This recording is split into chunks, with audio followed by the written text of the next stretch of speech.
house. Okay, well, whatever. Steve, maybe you can explain to Kathy, I know you talked about him a little bit when we were talking, but explain to Kathy your motivation, and maybe you can ask him to address any of your concerns about that fence, Kathy. Why did you put up the fence, Steve? I Can told you, I put up the Kathy? fence because I knew I was going to put in a basketball court, and I wanted to make sure that I didn't have to chase the ball into her yard every time. All right? And she talks about tearing up the house and all this other stuff, and you know, and these great friends that she had who lived there. I'm telling you right now, those people were disgusting pigs. All right? They lived in that house. I don't know how long they lived there, but I have absolutely had to take the entire place apart from top to bottom. I bought the place thinking it would be a little fixer-upper, and you know, and I'm happy to do that. You know, these people were not disgusting pigs. These people were an older couple who maybe couldn't do Look, everything that should I'm have been telling done you to that that they were house. disgusting. They were wonderful people, and you have no right to sit here and You know, talk about Steve, that. I'd live in the house that Kathy, they used to live Steve, in. Kathy, let's focus away from the people who used to own the home. And I mean, I understand that you had a close relationship with them, and you may be frustrated by the way they left their house. In terms of not evaluating them at this point, Kathy, moving just back to the fence, which now that you know some of Steve's reasons for building the fence, does that change your perspective on it? Is there any information you need from him? No, I mean, I was offended by the fence because it went up immediately, and it felt like not a real community-spirited thing to do, to put up an 8-foot fence between you and your neighbors. You know, it was clear to me that we were not going to have a neighborly relationship from And you certainly gave me no reason to believe we would. Nobody ever came over and said hello to me or offered me anything. I moved into this house all by myself. And you know, nobody ever made any neighborly gestures to me. So you've been terrorizing my family and I for the last, I don't know how many months, because we went I to have never welcome wagon once, when you came in. I haven't once set foot on your land, and You I don't put up have a to. huge, Your I put up an behavior, 8-foot your fence. lifestyle permeates that 8-foot fence and comes right into my lifestyle. My How can children you, here. who walked onto my property and came after me in front of all my friends, I came after tell me you. that I'm terrorizing you when I've never even seen your house? I put up that fence and I've never even walked onto your property. You don't have to. The noise from your games comes right through that fence into my life, and I want it out. Okay. Well, let me just jump in here for a moment.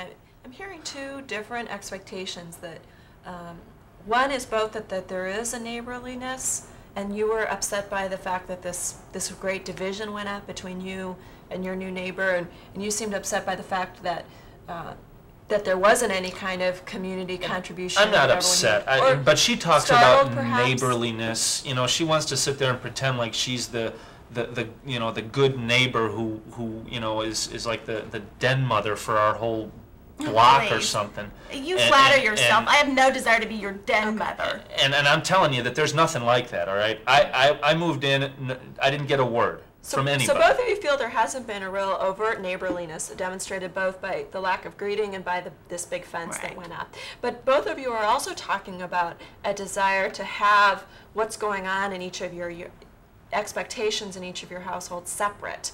You don't want what's happening in Steve's household coming into your household. And you seem, if I'm understanding it right, Steve, not wanting Kathy to be on your lawn or, I mean, in your yard or interfering Certainly with what's not the going way on she in was, your where she was household. over there during my party and screaming and yelling the way she was. So, kind of two things that need to happen.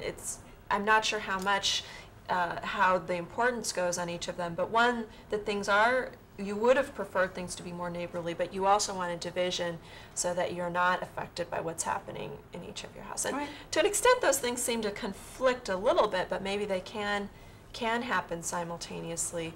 What would you have liked to have happened differently when Steve moved in, and if he did want to put some sort of fence up? Is it that you don't want a fence at all, or? No, I guess I would have liked for him to come over and tell me that he was going to be doing some construction on his house, and that, you know, he apologized for any inconvenience that might cause me and my family, that he planned on constructing a fence and why he was going to construct a fence. I mean, it is on his property line, but it certainly affects the way my yard looks. And again, I don't care about the fence at this point. It's just a symbol for the fact that he has a total lack of regard for anyone in the neighborhood. And this is, I know the fence isn't as important to you, but it just is helping me understand of where each of you are coming from. And in terms of that initial time when you first moved in, would there have been, what would you have liked, or is there anything that could happen now that would make a difference in terms of your expectations of your neighbors? Just leave me alone. I mean, I don't need anything from her. Just leave me alone. I'm not trying to give you anything. I'm trying to keep you from disrupting my life. I have never once disrupted your life. How can you call the police. You make harassing phone calls to me all the time. You're calling, you know, every time anybody is over, you decide that suddenly the whole neighborhood has gone to hell in a handbasket. Well, since you moved in, pretty much has, and then you call the police. Let me tell you something. And then you come over to my house. I'll talk very slowly so you understand. I don't need you to talk slowly. The police. Kathy, Steve. You know, Margaret, she sits here and makes these condescending remarks to me, like I don't understand what she's saying. How else do you want me to talk to you? Sometimes it's hard when we're all trying to talk together to get everything or hear everything correctly. So let's just break it down for a second and focus on this disruption. And each of you are speaking about disruptions that are occurring from the other person. And Kathy, you're talking about the disruption of the noise in the basketball playing, and Steve, you're talking about this disruption of having Kathy come over and having phone calls and having police. And am I understanding that those are each things that you would rather not have in your life right now? Oh, yeah. Yeah. Okay. Kathy, explain to Steve how this basketball playing affects your life. What does it allow you not to be able to do, or how does it affect what's going on in your home? Okay. Steve, when you invite 25 members of your close immediate friends over to your house to drink beer and play basketball, you start swearing and screaming at each other. And you wonder why. I don't want my... Do you want to hear how this bothers me? I thought that's what I was supposed to be doing. Can you listen for a minute? I don't want my children hearing the language that's being used in your backyard. I don't want my children seeing supposedly adults fighting the way you and those people that you have over to your house fight. There are constant arguments, screaming, swearing. The ball constantly hitting that monstrosity of a fence. The noise level is unbelievable. And you play at all hours of the day or night. I mean, it doesn't matter what time it is, they're out there playing. One weekend when I called the police, they were literally out there at midnight playing basketball. He has this huge floodlight on his garage door that gives them a light. And they stand out there and play basketball in the middle of the night. Once I was out there until midnight. Okay. And that was a night that we were having a party. Once. Okay? And that was not the night that she came, or the day that she came over on Memorial Weekend No, that was yet another time when you disrupted my life. And it sure as hell wasn't at midnight. All right? Oh, this was in the middle of the afternoon. As if you would be up at midnight with all your friends over. I wasn't up until you started playing basketball, and then I was up. And so were my children. I want to get to what concerns you about the disruption, Steve. So I want to let you know I'm not abandoning that, but I want to stay on this topic just for a little bit and kind of break down, Kathy, your concerns. You're talking now a little bit about the hours.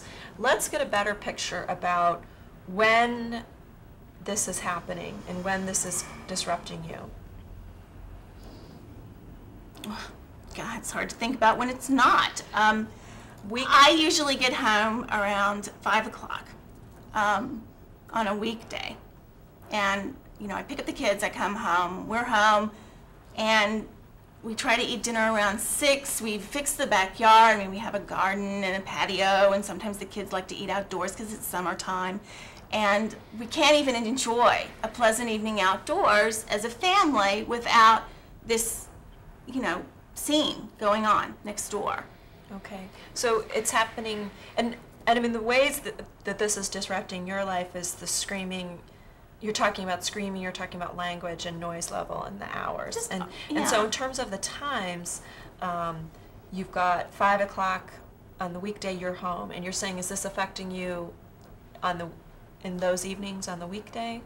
Just during the dinner hour. I mean, we'd like to be able to go outside. I'd like to be able to take the kids outside.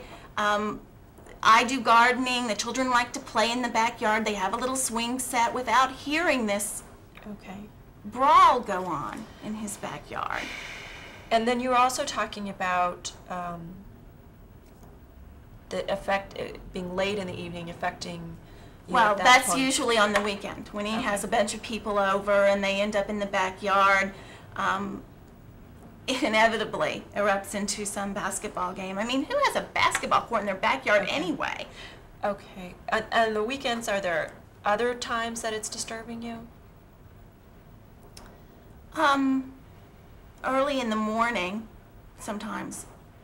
So I mean, early in I've the- been awakened before in the morning. Early in the morning and late in the evening, or in the night then? Yeah. Is the dinner hour also of concern on the weekend? Well, yeah. Okay.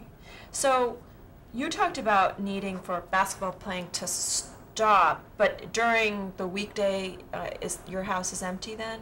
Let me explain it to you, Margaret. It's not, yeah, it is, but it's not the basketball playing in and of itself. It's the fact that he has hordes of people over to play basketball with she him. said, okay, Kathy, you said 25 people. I heard you say 25 That's an people. exaggeration. Yes, it's an exaggeration, and it's typical of what she's doing here. She talks about screaming and yelling and fighting.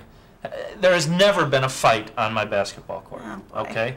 Never once, all right? You know, Have he's you not ever- even trying. This is ridiculous. I'm not trying, and she's sitting here, she tells you 25 people, she tells you screaming, yelling, and fighting. Why don't you tell Kathy and explain about what is important to you about the basketball playing, what you're looking for when you have friends over, what's Yes, I gotta important about hear. that?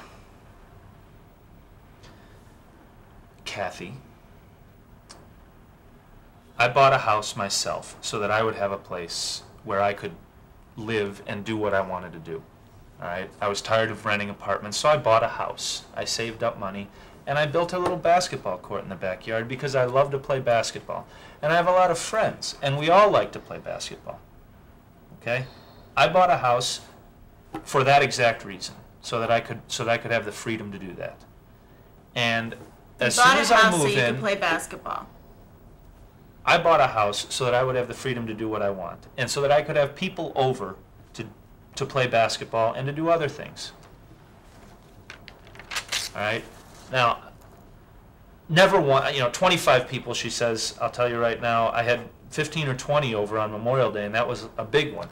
Normally, I have, usually we have maybe 8 or 9 people over, a couple of 3-on-3 games, and we play for a few hours in the evening.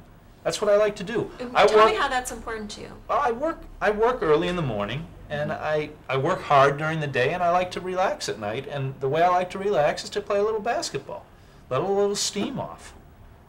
All right, I like to get a little exercise. So it's exercise for you. It sounds like it's relaxing for you. Yeah, I mean it's what I like to do, and it's a way to spend time with my friends, and my friends like to play ball too. So we go out back and we play a little basketball. I mean, that's, and you hear screaming and yelling. Well, I'm telling you that it's not screaming and yelling. It's people talking back and forth on the court. Have you ever been to a basketball game? Have you ever heard anybody playing basketball before? Do you know that that's what happens when people play basketball?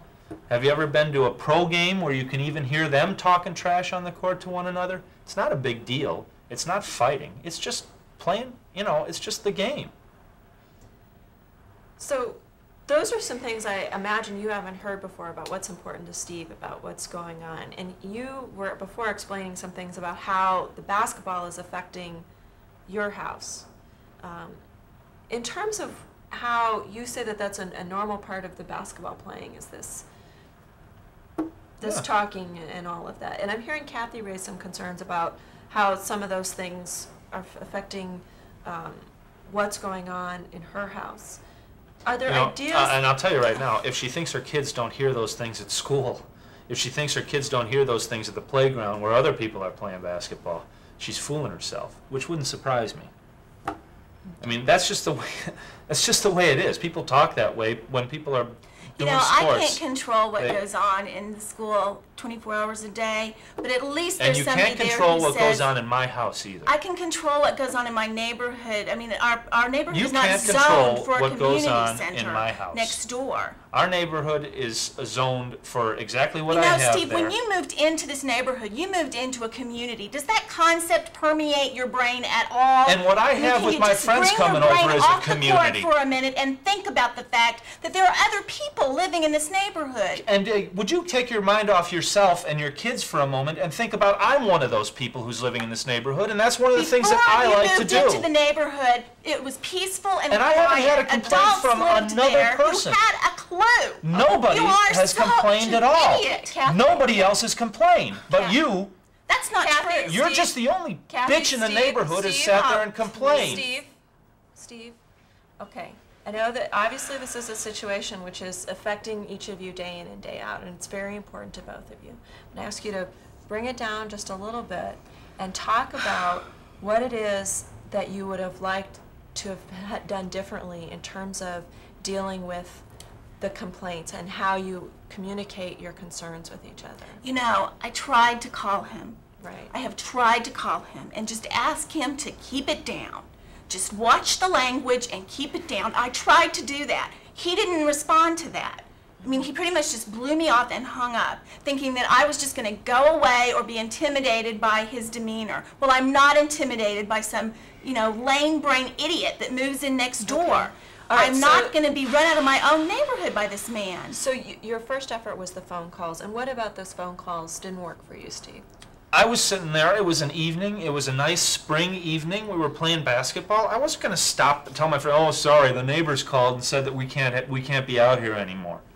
I told her no. At that point, I wasn't told her asking you to absolutely not not. be out there. I was asking you to watch your language. Okay, so earlier on in this situation, Kathy, your expectations for what would have worked well in this neighbor situation were different than your expectations now. Exactly. And at that point, toning the language down would have been something that would have been acceptable for you. Right. Just watching the language and being cognizant of the fact that there were, mindful, thinking about the fact that there were children next door. Okay. And it just sounds like that the language issue and your children is one of the more important things that this basketball playing is disrupting. Yeah, it is. Okay. And are there ideas that each of you want to talk about? You had some ideas originally when you called, and Steve, are there any ideas that you have that might make a difference in how what you want to be doing in your backyard and what you want to be doing in your backyard isn't going to affect each other? She can put her garden and her patio up in the front yard and sit out there. So where each of you are enjoying your yard is one idea. Or she can just not be out there when we're out there playing basketball. So I would never be outside, Steve. Look, we're out there scheduling in the times. Okay. yeah, scheduling times. What any other ideas that you might have, Kathy, about how to address the disruption from each of your expectations about what should happen in each of your yards? Again, I think that he could watch his behavior. I don't really believe that's possible at this point.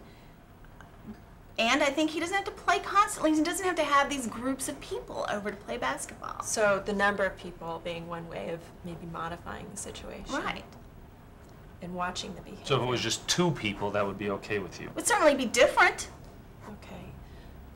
Okay. I think that we have done some good work here. I know I understand the situation more, and I'm hoping that each of you, even though some of the discussion has been difficult, maybe understand the situation a little bit more from each other's perspective. What I want to do now is meet individually with each of you, and that'll give me a chance to work more about understanding the problem, and when we come back, building off of some of these ideas about how we might be able to move forward to how each of you are going to be able to live as neighbors and get what each of you want, which seems to be to enjoy your homes, not worry about this disruption from each side. Each of you have talked about enjoying your yards and enjoying your home, and we want to, and feeling also that you have some kind of neighborliness, some kind of neighborhood, community, whether you're expecting it now or you think it can happen now, those are things that each of you have talked about at least as somewhat important to you. So we can explore that further. What I'm going to do is meet first with Kathy. So Steve, let me show you where you can wait, and then I'm going to begin meeting with you after I finish with Kathy. Okay, Kathy, now's a chance for you and I to meet individually, and I wanted to let you know before we do get started that if there's anything in this meeting that you want to be held confidential, in the same way that this whole meeting is confidential, you can let me know, okay? Okay. Let's just talk about what's really important for you here today. It sounds like one of the things that was brought up towards the end of that group discussion was the issue of the language in your kids and how that's affecting you. Right. What's really important for you there? What do you really want to make sure you accomplish today with that? I would like, I mean, I don't know why they have to use such foul language when they're playing basketball. Other than the fact that his vocabulary is very limited, I can't think of another reason why they have to use language like that. And more than anything, it's the behavior that they are modeling for children as adults. You know, there's carrying on, and whether he wants to admit it or not, unnecessary arguments where voices get really escalated. Sometimes they're shoving, or it sounds as though there's some sort of scuffle, and there is really foul language. So you want, when your children are at your home, to feel like you have some control over what they're hearing and what kind of behaviors they're exposed to. Right. And so not having language which you feel is inappropriate, and not having sort of physical altercations, physical interactions happening next door. Can we be specific, I guess, about the language, about what you feel is inappropriate? Your kids are younger. Is it any kind of swearing, or? Well, you know, obviously I've said to my children that we don't use curse words in our home, we don't swear in our home, and so what'll happen is that we'll be outside and they'll be playing or something, and one of these little episodes will take place, and the kids will be saying, "Ooh, Mommy, he said a bad word," you know, and how come he can say those words? Well, he's a grown-up. I thought grown-ups didn't talk like that. You know, and it just becomes this big moral lesson in our backyard, and I don't want them in that kind of an environment. I guess I can't be specific. I could list every swear word they've ever said, but I don't think there's any reason. Like if you heard a damn coming from the backyard, oh damn, I missed that shot. How does that in your family feel? It's probably not as much of a concern as calling each other names. Okay. Right. I mean, and we don't need to necessarily sit down right here and come up with a list, but I just wanted to get a sense of what I think it's the excessive use of swear words that bothers me. Now, when they're at a club playing basketball, with a bunch of adult men, they may, you know, use this kind of language in excess. And that might be a way of blowing off steam, but they're not in an adult club. They're in a neighborhood, and they're children in this neighborhood. And I don't want my children to get the message that it's okay to use this kind of language. It's just foul, vulgar language. Okay, so you want to be protecting your children from the kind of language that you feel is inappropriate, is particularly in your backyard. Does this affect when you're in the house, or is it when you're in the backyard? No, it's pretty much when we're in the backyard. Okay. What ideas do you have about how you would be able to get that to happen, to have an environment in your backyard where you don't have this kind of language? I have no idea. I mean, I have asked him before. When I originally started calling him, you know, all I wanted was that he would listen to me and understand, and he was completely unresponsive. He completely didn't care. I felt really brushed off. I felt stupid for having called him in the first place. He just has no respect for anyone else's needs or lifestyle. So let's move to that for a second then, in terms of, as neighbors, what's important to you? I mean, I know that you and Steve are coming from different perspectives, and you don't expect to have, you know, you're not looking for a lifelong friendship here. No. I'm hearing that, but what is it that you're expecting from your neighbor, and what is it that you would want him to be acting like when you do interact with him? Courteous. I mean, I just want him to respond when I say there's a problem, to amend his behavior. I'm not asking him, he keeps thinking that I want to have control over his life. I don't care what he does, as long as it doesn't affect me and my kids. I mean, I'm just asking him to be courteous, Okay. to respond, to have some respect for the fact that there are other people living in this neighborhood. So when you make a phone call, you would like to feel like you had some response Yes. back? Yes, that he would listen to what the problem is and respond, amend his behavior. Okay. Are there things that you think that happened during phone calls before that you might be able to do differently that would make that more likely to happen?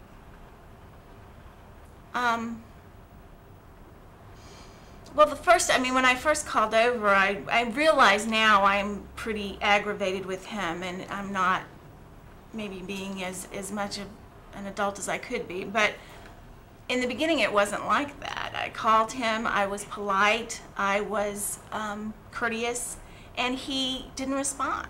So then my behavior escalated. Okay. And yeah, I've And completely lost did that respect work for him any at this better? point. Not in the beginning, no. I mean, he didn't respond. He would say, okay, but it didn't change anything. And do you feel things have changed at all now with the No. escalation? Huh. Okay, just so if I can have a sense of how the perspectives have happened. Okay. So in terms of getting a better control in your yard over language, and when your kids are exposed to this language, what ideas do you have? I mean, you weren't sure if you had any about how you could avoid having your children exposed to this language. You talked before when we were all together about some scheduling issues. Right. I realize that I probably can't get him to quit playing basketball altogether, but I think he can limit the number of people that are over at his house at one time, and I also think that he could just allow us some time in our backyard when he isn't out there. When is that most important for you to have that time? Well, usually, now that it's summer, we do like to eat out on the patio a lot. The kids enjoy that. They like cooking out and eating on the patio. And if we could just have some time during dinner when we could play, they could play, and we could be out in the backyard, without them playing basketball in the backyard. That would be good. Without any basketball? Without any basketball. Just some quiet time around dinner time. What is dinner time? We eat at about 6:30 on the weeknights. How long is your dinner time? Around an hour. We're usually finished around 7:30. Okay. I try to put the kids in bed around 9, and it would be good if he could, not be playing basketball after 9 o'clock with these hordes of people. So you're in your backyard during these warm weather months, having dinner around 6:30 to 7:30, and you like to have the kids in bed around 9 o'clock, and it sounds like the basketball playing is disrupting you while you are in your house. Well, just as the night progresses, they tend to get louder. I mean, there are a number of people over there. Everything else quiets down. The TV's off. Everything in our house gets very quiet around 9 o'clock. So it is noisier after that. So having quiet at your kids' bedtime is important. Yes. Is that weekdays different from weekends then? Sometimes I let them stay up a little later on the weekends. Okay. So would you then feel that you had that control over your kids' environment and you were able to enjoy your backyard without distraction if you had that dinner hour free and you had quiet at your kids' bedtime? That would be a lot better, yeah. And am I hearing then that at 9 o'clock on, in terms of quiet? That's what I would like, ideally, sure. So is there a distraction then if they're playing later after your kids have been in bed? Well, I mean, if the kids are already asleep, I mean, if they're not excessively noisy, I don't think it would bother them. Okay. So am I right then? Maybe I'm a little confused that it's at that time when you're trying to put them to bed that you need Right. the quiet time. So Right. if they were playing 7:30 to 9, that wouldn't be a problem then? I don't think so. And after 9, as long as it wasn't. You know, I don't even have to be that specific. I mean, Okay. it's just that I would like to be able to get them in bed around 9 o'clock, so I would like for them not to be out there whooping it up around 9 o'clock Okay. with 15 people on the court, which he says is not normal, but it is normal. And